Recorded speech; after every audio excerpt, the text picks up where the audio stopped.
Reza a história que, há alguns anos, um grupo de amigos planejou passar o Halloween em um cemitério próximo de onde moravam. Eram 2 meninos, chamados Carlos e Miguel, e 2 meninas chamadas Paola e Rocio. Eles tinham todos 18 anos. Inicialmente, quando ouviram a ideia, as meninas recusaram-se a ir. Paola disse que tinha um mau pressentimento sobre isso. Porém, os meninos estavam decididos a fazê-las mudar de ideia. Carlos, vestido como um vampiro, insistiu que seria uma aventura incrível. Ele argumentou que o cemitério era o lugar perfeito para uma noite de Halloween assustadora. Miguel, que estava fantasiado como um lobisomem, acrescentou que seria uma oportunidade única para enfrentar seus medos e criar memórias inesquecíveis. Paola, mesmo com seu mau pressentimento, finalmente concordou em se juntar a eles, vestindo sua fantasia de bruxa com um sorriso nervoso. Rocio, vestida como uma múmia, relutantemente concordou também, temendo ficar de fora e perder a diversão. Finalmente chegou a hora, e os adolescentes se dirigiram para o cemitério. Quando chegaram ao cemitério, os portões estavam trancados, e a atmosfera ficava cada vez mais misteriosa a cada passo que davam. Eles podiam sentir a tensão no ar, mas ainda estavam decididos a entrar. Os sons estranhos e misteriosos ecoavam do interior do cemitério. O som de risadas sussurradas ecoava entre as árvores antigas. As meninas, agora ainda mais assustadas, sugeriram que voltassem para casa antes que algo terrível acontecesse. Rocio expressou seu arrependimento por ter concordado com a ideia, pois tinha uma sensação de que algo sinistro estava prestes a acontecer. No entanto, os meninos se recusaram a deixá-las irem embora. Carlos e Miguel tentaram acalmar as meninas, insistindo que era apenas parte da diversão assustadora de Halloween e que não havia motivo para preocupações. Não seja um bebê, disse Miguel, embora sua voz trazia um traço de nervosismo. Não viemos até aqui apenas para olhar os portões do cemitério e voltar para casa. É Halloween, a noite do demônio. Carlos encostou nos portões do cemitério, quando agarrou as barras de metal, e do nada o portão se abriu na sua frente com um rangido sinistro.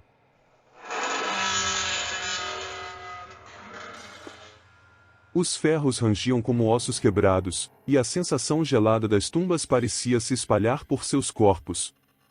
De repente, ouviram os sinos da capela próxima marcando meia-noite. O som era lúgubre e angustiante, como um aviso dos mortos para que não avançassem mais. Ao longe, um cachorro uivou em agonia e a lua foi obscurecida por nuvens pesadas, transformando o céu em um manto negro. O vento aumentou e começou a assobiar por entre as árvores, como sussurros soturnos dos espíritos ancestrais. Miguel, com um sorriso travesso que mal escondia seu próprio desconforto, tirou um tabuleiro Ouija de debaixo do casaco. As letras e os números estavam desgastados, como se tivessem sido usados em rituais sinistros no passado. É hora de invocar os espíritos, disse ele. Não se preocupem, é só uma brincadeira, disse Carlos, tentando tranquilizar as 2 meninas, embora sua própria voz soasse incerta. Nada vai acontecer. Não há nada para ter medo. Mas, naquele momento, com a sensação de que algo antigo e malévolo estava observando, o medo começou a tomar conta de todos eles. O grupo de adolescentes entrou no cemitério, e quando chegou a um pequeno túmulo no meio, parou. Miguel colocou o tabuleiro Ouija em cima da pedra fria. O céu noturno estava agora envolto em trevas profundas, e a única luz que os iluminava era a pálida e trêmula luz das velas que haviam trazido consigo. Todos se reuniram em volta do tabuleiro, e o vento gélido fazia os cabelos deles se eriçarem. A escuridão ao redor parecia se mover e respirar, como se o próprio cemitério tivesse vida. A sensação de que não estavam sozinhos era avassaladora. Colocaram as mãos na prancheta. Miguel começou a invocar os espíritos para que se manifestassem. As palavras que saíam de sua boca pareciam ecoar de maneira estranha, como se estivessem sendo repetidas por uma entidade invisível. Depois de alguns minutos de agonia silenciosa, o ponteiro começou a se mover de forma lenta e sinistra. O som da madeira raspando na superfície do tabuleiro ecoava no ar pesado. Uma energia nefasta parecia preencher o túmulo, fazendo o ar ficar mais denso. E então, eles fizeram contato com um espírito. A entidade afirmou ser o fantasma de uma garota chamada Sarita, que havia sido enterrada no cemitério há muitos anos. Os meninos e meninas fizeram muitas perguntas ao espírito, buscando respostas. Eles faziam perguntas sobre o que havia acontecido com ela e por que estava presa naquele lugar. De repente, Rocio sentiu algo frio e pegajoso agarrar seu pulso com uma força implacável. Ela soltou um grito horrorizado, sua voz se misturando com os sussurros inquietantes da noite. A sensação gelada que a envolveu era como se mãos esqueléticas a puxassem para as profundezas sombrias do cemitério. Os adolescentes ficaram paralisados de terror, olhando com olhos arregalados para o que estava acontecendo. O espírito da menina, com uma voz lamentosa, sussurrou em seus ouvidos, dizendo para não encerrarem o jogo. Ela afirmou que havia algo muito pior do que eles podiam imaginar e que tinham que continuar jogando, ou todos morreriam de uma forma maldita. Miguel, embora apavorado, decidiu ignorar o aviso do espírito e fechou o tabuleiro Ouija com força. Parecia que a atmosfera ao redor deles respondia à sua ação, como se o próprio cemitério tivesse sido profanado. Um silêncio pesado desceu sobre o local, e a escuridão se tornou opressiva, engolindo-os em sua totalidade. Os adolescentes mal conseguiam ver qualquer coisa no cemitério, e a sensação de que estavam sendo observados por olhos invisíveis era avassaladora. Um vento forte e gélido aumentou, rugindo através das lápides como um lamento do além. As estátuas, que antes pareciam guardiãs silenciosas, caíram com um estrondo sinistro, se espatifando no chão em pedaços quebrados. A noite que eles esperavam que fosse uma aventura assustadora havia se transformado em um pesadelo aterrorizante. Ao ver as estátuas caídas e a escuridão total que os envolvia, Rocio entrou em pânico e surtou.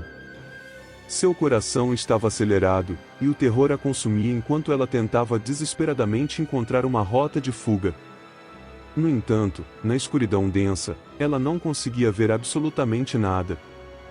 Rocio começou a correr, mas suas pernas tropeçavam em túmulos e lápides que surgiam como obstáculos invisíveis em seu caminho. O vento frio uivava ao redor dela, fazendo seus cabelos grudarem em seu rosto úmido de suor.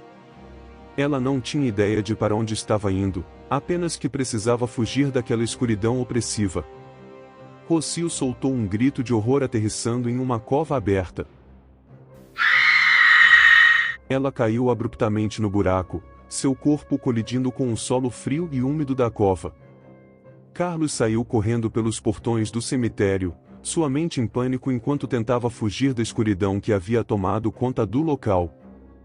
Seus passos eram desordenados e desesperados, e ele tropeçou na estrada irregular que levava ao cemitério.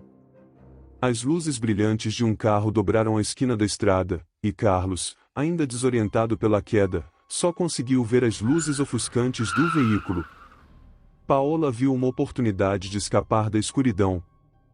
Com a adrenalina pulsando em suas veias, ela se aproximou do alto muro de pedra que circundava o cemitério. Sua intenção era subir o muro para sair por lá. Em um momento de terror absoluto, Paola perdeu o equilíbrio e caiu do muro, para o lado de fora do cemitério. Miguel conseguiu sair pelo portão do cemitério, correndo desesperadamente como se sua vida dependesse disso. Seus pulmões queimavam enquanto ele corria pela rua escura e sinistra, cada passo o afastando da ameaça que o cemitério representava. Enquanto corria, a sensação de que algo seguia, uma presença maligna que se esgueirava pelas sombras, não o abandonava. Finalmente, ele alcançou uma rua iluminada e avistou seus amigos, que também estavam fugindo do pesadelo no cemitério. Cada um deles estava visivelmente abalado, seus rostos pálidos e expressões assustadas.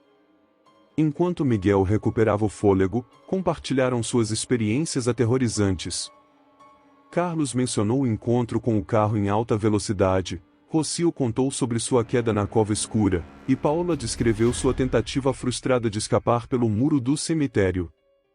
Depois de tudo o que aconteceu, a decisão de ir para casa dormir parecia ser a única opção.